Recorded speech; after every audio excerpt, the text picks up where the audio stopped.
Alright, we're going to start reassembly. Alright, so we're going to use the O-ring guide. And you're going to want to grease all of your O-rings. Start with your bottom one first.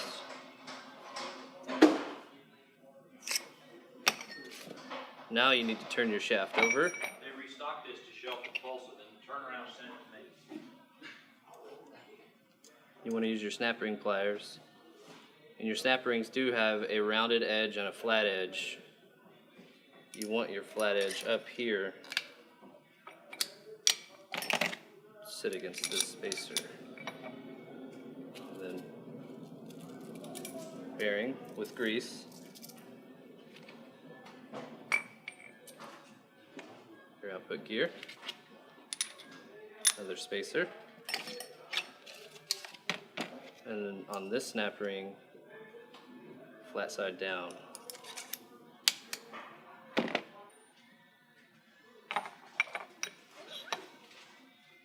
So next is your clutch gear.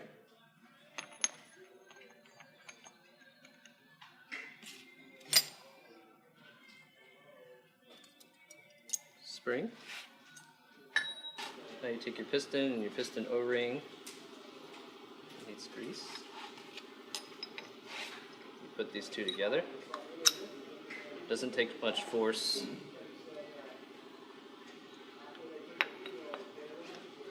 Put your piston onto the shaft.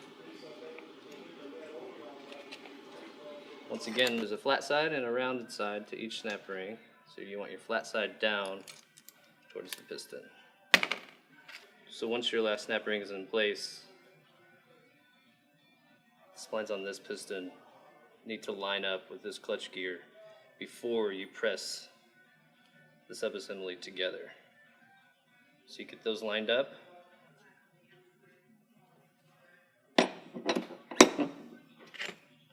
Your spacer. It has a groove cut out to fit over the snap ring.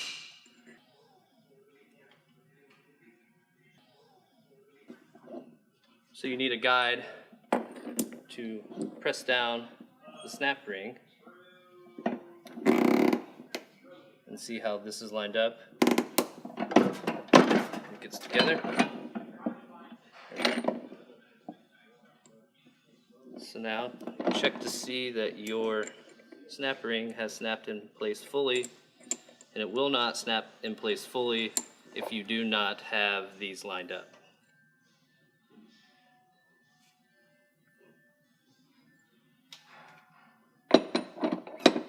And then from there, you need to press on your bearing with your spacer in.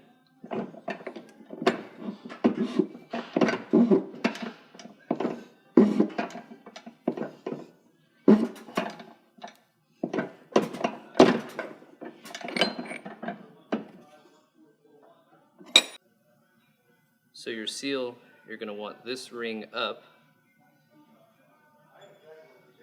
guided into place, and you're going to want to use a jig.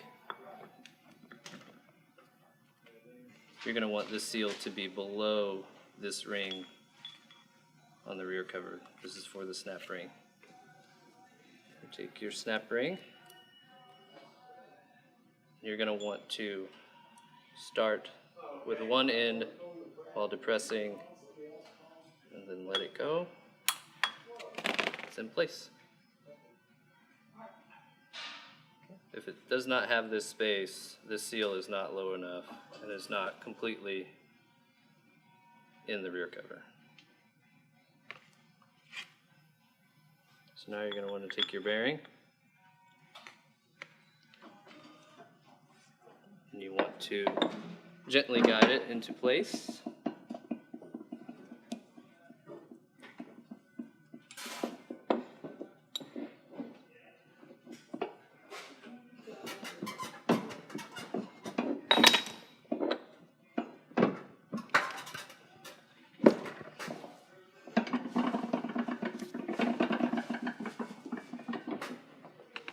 And then you need your greased rear cover O-ring.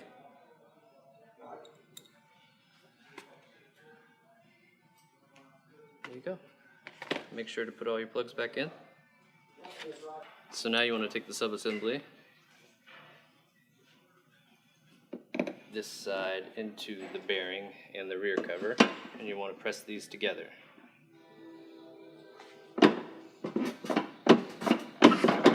Should only take a little bit of force. There we go. Along with this O-ring being greased, you're going to want to put some grease around this side of the housing as well. And you're going to want to use a press again.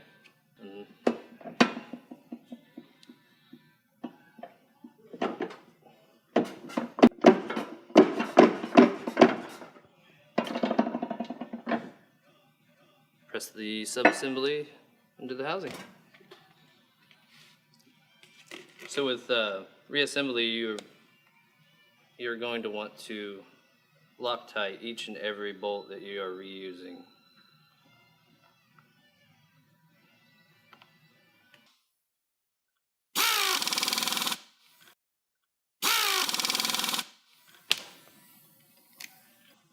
You're going to want to replace your idler shaft O-rings.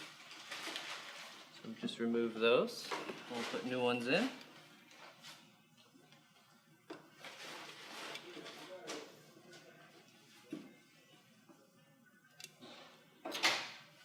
Your idler shaft O-rings, you're going to want them greased. You just can easily use your finger. Get one side in. Make sure there's no debris. You want a nice smooth surface there. Just guide them into place. Those are good to go. And your rebuild kit will come with bearings. And your bearings need to be greased. Alright, so you want the housing in front of you, and the orientation of the housing should be, the faceplate should be facing away from you, and you want your set screw to be to your left side. You're going to start, you're going to grease your idler shaft a little bit, and you want to guide it into the housing.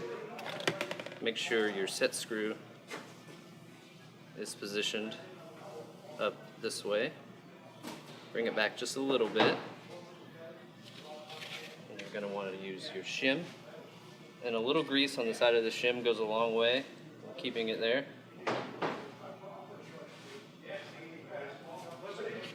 And your input gear, you're going to want to drop it into place this way.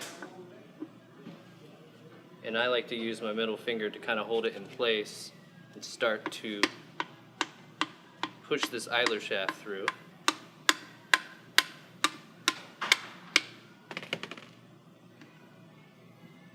And you're going to want to use something to kind of guide this race back.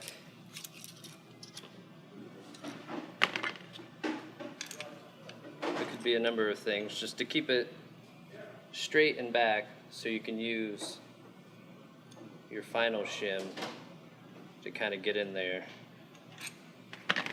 And this takes a little bit of force.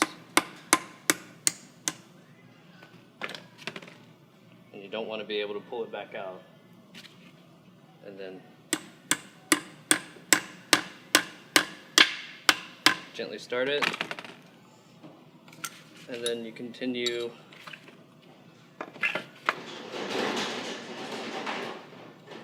to guide it back into place.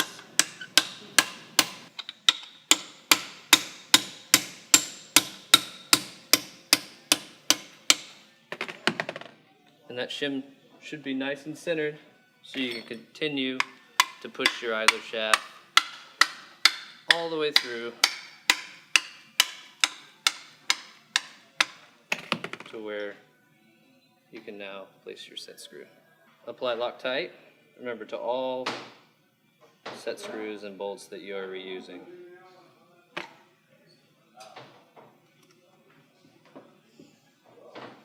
And it should go in smooth if the idler shaft is lined up. And this is torqued to 5 foot-pounds. Check for mesh. Everything's good. Now you would apply grease to your O-ring. So you want to remove the seal from the flange when replacing.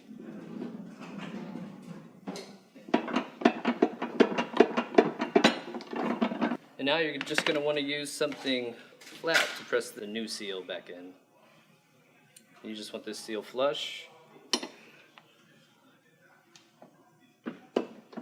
You want to guide it gently back into the flange.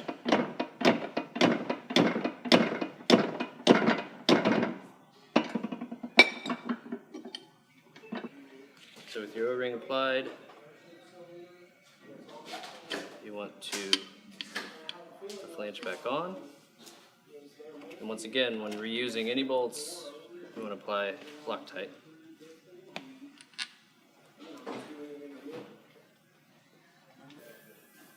Drive down our bolts across pattern.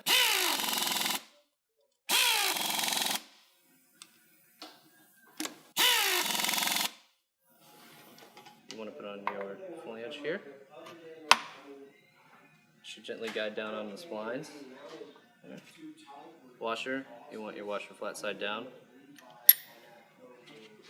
Once again, Loctite to any bolt reusing. Drive your bolt in.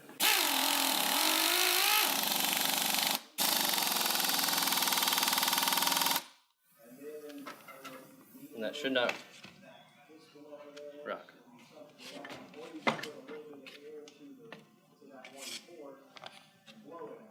There you go.